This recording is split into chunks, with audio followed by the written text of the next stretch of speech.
Hi hello నమస్తే. వాస్తవం టీవీకి స్వాగతం. నేను మీ దండుగుల శ్రీనివాస్.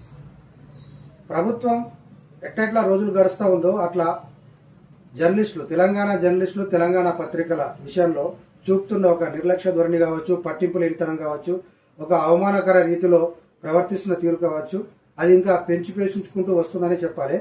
ఎప్పుడైతే కేసీఆర్ నియంత పాలన, జర్నలిస్టులను పట్టించుకోకపోవడం, మీడియా పైన ఉక్కుపాదం లాంటి అణచివేత లాంటి దూరంతో ముందుకు పోవడం, యాడ్స్ విషయంలో ఒక వ్యతిరేక వార్తలు రాస్తే వాళ్ళని నిషేధించే విషయంలో కూడా చాలా ఇబ్బందులు పడ్డ తెలంగాణ పత్రికలు, తెలంగాణ జర్నలిస్టులు మళ్ళీ ఇప్పుడు అవి చవి చూస్తున్నారా రేవంత్ సర్కార్లో కూడా అంటే అవుననే అనిపిస్తుంది. ఎందుకంటే రీసెంట్లీగా జరిగిన రేషన్ కార్డుల జారీ కార్యక్రమానికి సంబంధించి పేపర్లలో ప్రకటనలు కేవలం 2 పత్రికల్లోనే వచ్చాయి. ఒకటి ఈనాడు, 2 ఆంధ్రజ్యోతి.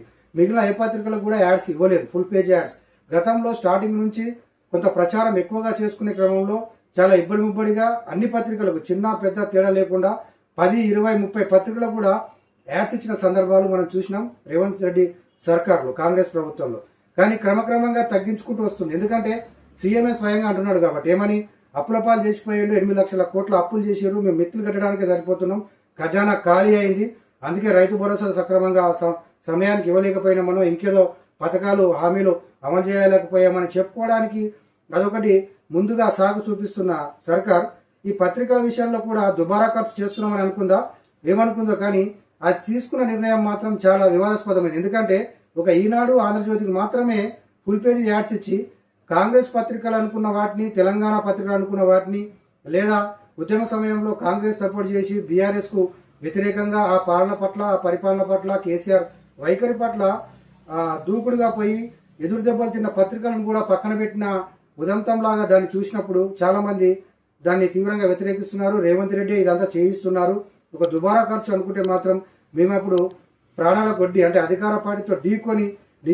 నిషేధానికి గురై, అవమానానికి గురై ఉంటే మీరు కూడా అదే అవమానం పాలు చేస్తే కేసీఆర్కు, రేవంత్ రెడ్డికి, బీఆర్ఎస్ పార్టీకి, బీఆర్ఎస్ ప్రభుత్వానికి, కాంగ్రెస్ ప్రభుత్వానికి తేడా ఏముందని చెప్పి ప్రశ్నించడం ఇది ఇక్కడ చర్చకు తగిలేపింది. స్వయంగా ఇది ఆ కాంగ్రెస్ పార్టీ పత్రికగా ఉన్న వెలుగు, V6 వెలుగు పత్రికలోనే ఒక బ్యానర్ ఐటమ్ రాసుకునే పరిస్థితి వచ్చిందంటే ఎంత గ్యాప్ వచ్చింది రేవంత్ రెడ్డికి, ప్రభుత్వానికి, తెలంగాణ పత్రికల యాజమాన్యానికి.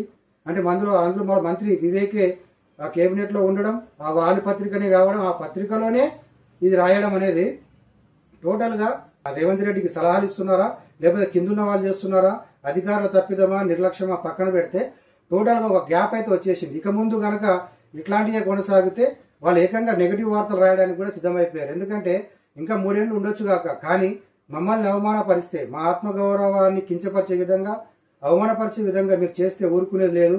కేసీఆర్ లాంటి నియంత పోకడలున్న నాయకుడిని ఎదుర్కొన్నామనే తీరులో ఆ వార్తా కథనం ఉంది వెలుగు డిజిటల్ పేపర్లో ఈరోజు వచ్చిన వార్తా కథనం చూస్తే. ఎందుకంటే దాంట్లో స్వయంగా వాళ్ళు ఏం చెప్పారంటే, అప్పుడు కేసీఆర్ మీద ఎట్లా వార్తలు రాసినాం, మీ కాంగ్రెస్ ప్రభుత్వం రావడానికి మేము ఎంత దోహదం చేసినాం, ఈరోజు మాకు ఒక యాడ్ ఇవ్వరా. ఒక యాడ్ వచ్చేసి దాదాపుగా 20 లక్షలు 30 లక్షలు ఉంటుండొచ్చుగా, కానీ అది ఇవ్వకపోవడం మూలంగా మా ఆత్మగౌరవం దెబ్బతిన్నదని చెప్పి స్వయంగా కాంగ్రెస్ పార్టీ పత్రికనే గొంతెత్తి ఎదిరించడం, ప్రశ్నించడం అనేది రేవంత్ రెడ్డి సర్కారు చూపుతున్న ఈ ధోరణికి, ఆయన వ్యవహరిస్తున్న తీరుకు, నిర్లక్ష్యానికి అద్దం పడతా ఉంది. ఇక ముందు కూడా దీనిపైన చర్చ జరుగుతూ ఉంది. మంత్రుల దగ్గర కూడా డిస్కషన్ వచ్చినట్టుగా తెలుస్తుంది. ఇది ఎక్కడ పొరపాటు జరిగింది, ఏంది, దీన్ని సరిదిద్దుకోవాలనే జరుగుతున్న ప్రచారం పక్కన పెడితే మొత్తానికైతే మీడియా సర్కిల్లో మాత్రం ఇది తీవ్రంగా చర్చకు తెరతీసిందని చెప్పాలి. ఎందుకంటే 2 పత్రికలకు ఎందుకు ఇవ్వాలి, అవి ఆ 2 పత్రికలకు తెలంగాణ పత్రికలకు ఇస్తే సరిపోతుండే కదా.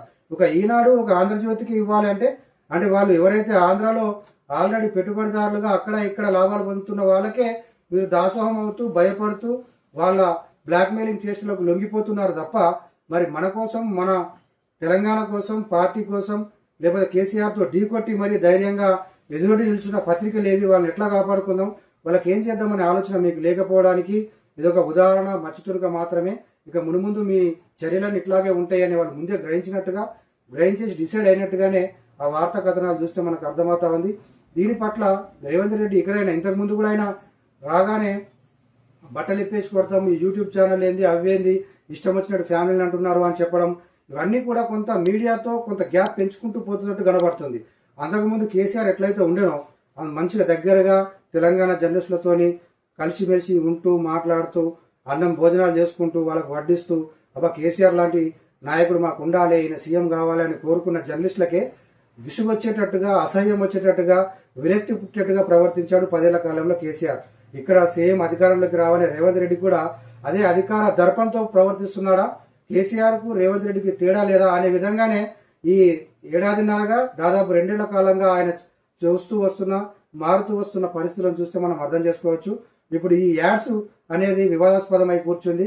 గతంలో ఇచ్చిన యాడ్స్ ఇప్పుడు ఎందుకు రావడం లేదు, ఎందుకు గ్యాప్ పెంచి, అంటే మీ పట్ల కొంత నెగిటివ్గా వార్తలు రాసినందుకు ఇస్తలేరా, లేకపోతే ఇంకో కోణం మనసులో పెట్టుకొని ఇస్తలేరా, 2 పత్రికలకి ఇచ్చి ఎందుకు ఇవ్వలేదు, మొత్తం ఇవ్వకుండా ఉండేది ఉంటే, లేకపోతే మీ ఖజానాకు భారమై ఉంటే హాఫ్ పేజీ యాడ్ ఇవ్వండి, 4-5 పేపర్లకు ఇవ్వండి, లేదా హాఫ్ పేజీ యాడ్ ఇచ్చి ఒక 10 పేపర్లకు ఇవ్వండి. అంతేగాని 2 పేపర్లకు ఫుల్ ఇచ్చేసి ఒకడికేమో ఆంధ్ర వాళ్ళకేమో ఫుల్ భోజనం పెట్టి మాకేమో కారం మెతుకులు కూడా పెట్టకపోతే ఇదేనా నువ్వు చూపించే న్యాయం, ఇదేనా తెలంగాణ స్ఫూర్తి అని చెప్పేసి ఈరోజు మీడియా అడిగే పరిస్థితి, నిలదీసే పరిస్థితి కనబడతా ఉంది.